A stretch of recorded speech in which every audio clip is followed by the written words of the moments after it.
Welcome to The Homemade Mother. My name is Jasmine, and this is my channel.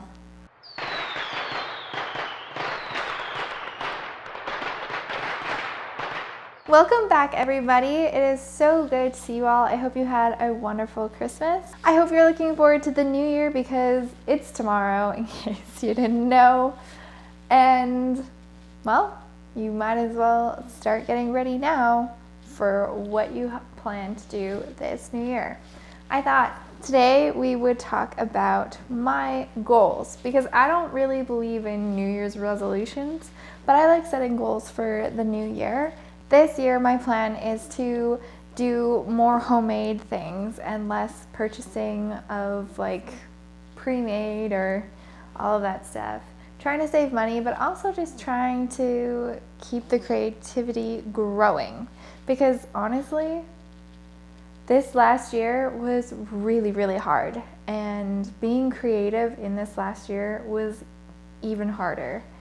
It just felt like you didn't get to go anywhere or do anything, and there was no point in really trying, which is half the reason why this whole channel started, was to give me an outlet for creativity.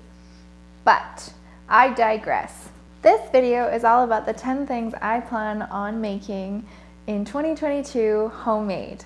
So these are things that either I'll make all the time or it's something that I'm striving to learn how to make. Basically, these are just 10 things that I really want to be able to make myself and not have to purchase or rely on somebody else to do for me. Without further ado, let's jump right in. So like I said, there's 10 items.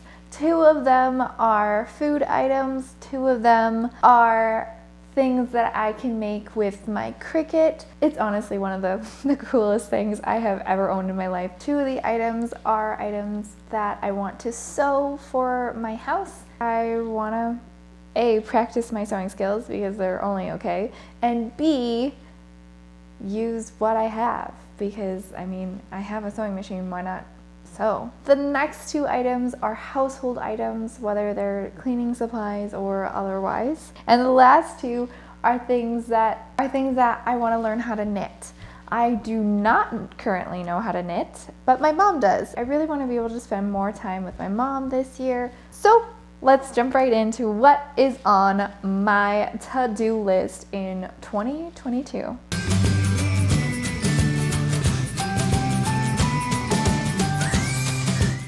Okay, number 1. I think this is my biggest item on my list that I want to make homemade because it can rack up a lot of money. So the item I'm referring to is bread. It's something we eat all the time and it's really expensive because we're gluten and dairy free, and buying gluten-free bread is super crazy expensive. I want to work on making bread more often so that we're not going out and buying this really expensive bread. Also, there's not a lot of great gluten-free bread options out there. So that's number 1. Number 2 is salad dressings. I really enjoy salad dressings a lot, but I feel like, first of all of the salad dressings you get at a grocery store are terrible for you. Gonna be honest there. And second of all, a lot of them have dairy in them. Or wheat. So I can't eat them because they have all the ingredients I can't have. And they're not good for you anyways. So my goal is to A, eat more salads, but B, find some healthier alternatives to the salad dressings that I would normally put on my salad, because I have made salad dressings in the past and some of them are incredible and I don't know why I don't make them more often. Moving on to category number 2, this is for my Cricut. I love my Cricut machine. I don't use it nearly enough, so these 2 items are on my list because I really want to make use of this machine a lot more than I have in the past. So number 1 on that list is seasonal decor. Now, this one isn't just solely for my Cricut machine. I do want to make my own seasonal decor outside of my Cricut, but I really wanted to utilize the incredible tools that I have. So this year, instead of going out and spending like a lot of money on seasonal decor, I'm just gonna make it all.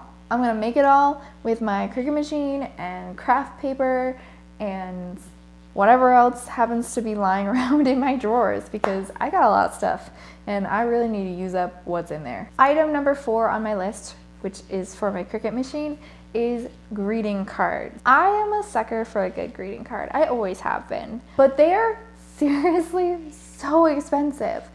$5 or $6 or $10 for one greeting card is so much money. And you think about all of the greeting cards that you get for birthdays and for Christmas and for other events going on, it really racks up fast. I decided that this year I would use my Cricut machine and I would make cards. The third category on my list is for the sewing machine that I got from my husband's grandmother. It's so fancy. Like, I would have been happy with literally any kind of sewing machine, but this one is like, it does a lot of fancy things.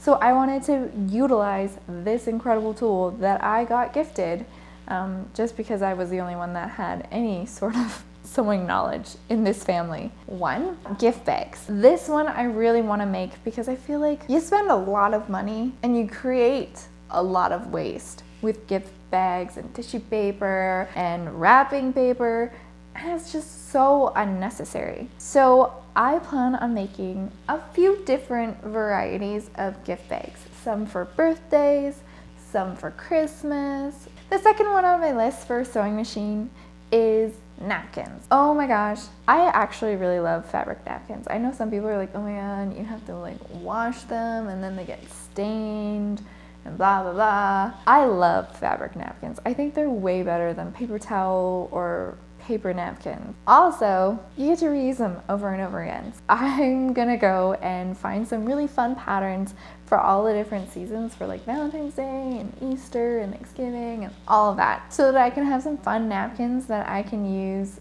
throughout the seasons and also save myself a little bit of money in the long run and save the environment just a little bit less waste. All right, we have 4 items left on my list, 2 more categories to go through, but I just wanted to take this moment for y'all to just breathe, take it in, recenter yourself, focus, do a little stretch, because we've all been sitting here for a good pretty moment, and then bring it back. The second last category in my list is household items. I only have 2 items on here. I might add more later, but right now I figured start small. Don't go crazy overboard. So I'm starting small with just 2 items that I really want to be able to make homemade. My first homemade item is toilet bowl cleaner. Oh my gosh, the chemicals in toilet bowl cleaners terrifies me. I know it goes into your toilet bowl and you don't really touch it otherwise, but like, it just freaks me out and I don't really want that kind of stuff flying around my house. Just like the thought of having babies and them crawling around and potentially getting into something like that scares the crap out of me, and I just would rather not have it at all. My mom has told me stories about what my brothers did when they were little. I'm talking about my brother, eating that laundry detergent and burping up bubbles. The second one is something I love, but have really looked at the label and gone like, oh my gosh, why? And that's bubble bath. I am a sucker for a good long bubble bath. You just sit there, you got some candles lit, you got the bubbles warm, and maybe you have music. I'm a music kind of person. I've got the music going in my bathtub. And like, there's just nothing better, nothing more relaxing than that. That's one of the ways I relax. So I wanted to make sure, A, that I'd spend a little bit more time relaxing, and B, that in that time that I spend, I don't get horrible chemicals all over my body. And the last category is knitting. I really want to spend more time with my mom, and I feel like this is a good way for us to just have an excuse to get together.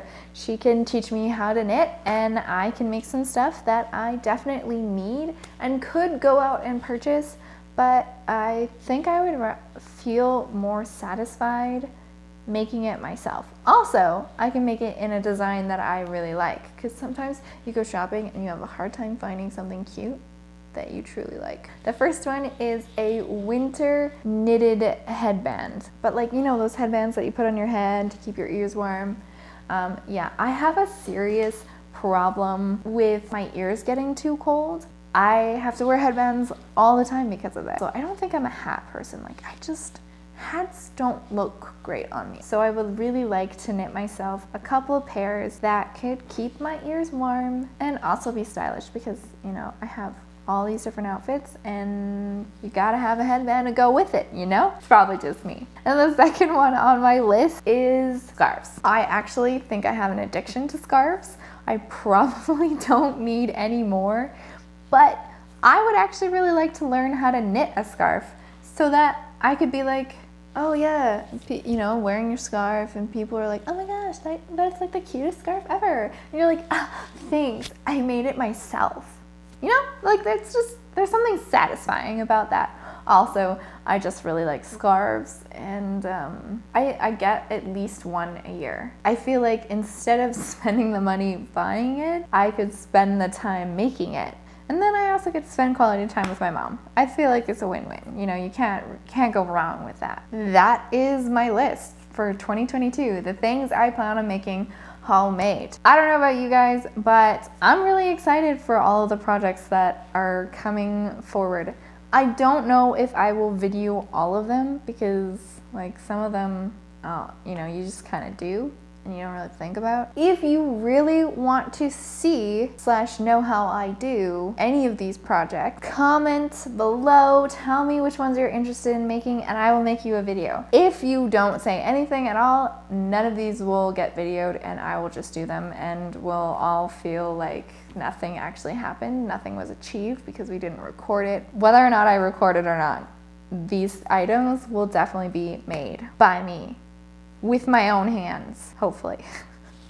Maybe with the help of my mom's hands too, because I don't know how to knit yet, so it might end up being more her than me. But hey, my hands will be involved in the process of making all of these items. If you're really loving my channel, please give it a big thumbs up, and also subscribe so you can get more of these videos brought right to your feed, so you don't have to go searching for them. One last thing before I go. In January, I have a really fun series that I'm going to be doing, and it's for anybody who's gluten-free, because there are all of these different mixes for gluten-free food out there, and every time I pass by them, I always wonder, oh, I wonder if it's good. Like, would it be a good thing to buy? Like, would I like the end result? So in January, we will be doing a whole series on all the different mixes that you can buy, maybe not all of them, but a good amount of them that I'm really interested in making, and I'll make them for you guys. I'll give you a rating out of 10, whether or not I thought it was good, what I liked about it, what I didn't like about it, if I would change anything. If that at all excites you, or you have a mix that you really want me to make, comment below. I would love to make it. I would love to try it out, because honestly, January is that time of year where we're all feeling a little lazy. Like, we did a lot in December, a lot got done, we did a lot of baking, and now we're kind of just all tired and we just need a break, right? So like a mix that you could make a little bit easier than your typical recipes sounds great. I don't know about you, but to me it sounds great. And next week's is a biscuit mix. If you're interested to see how this biscuit mix turns out, stay tuned for next week when I do it. That's it. That's all. Happy New Year. I hope you all had a great 2021, and I hope 2022 is even better. Ta-ta for now.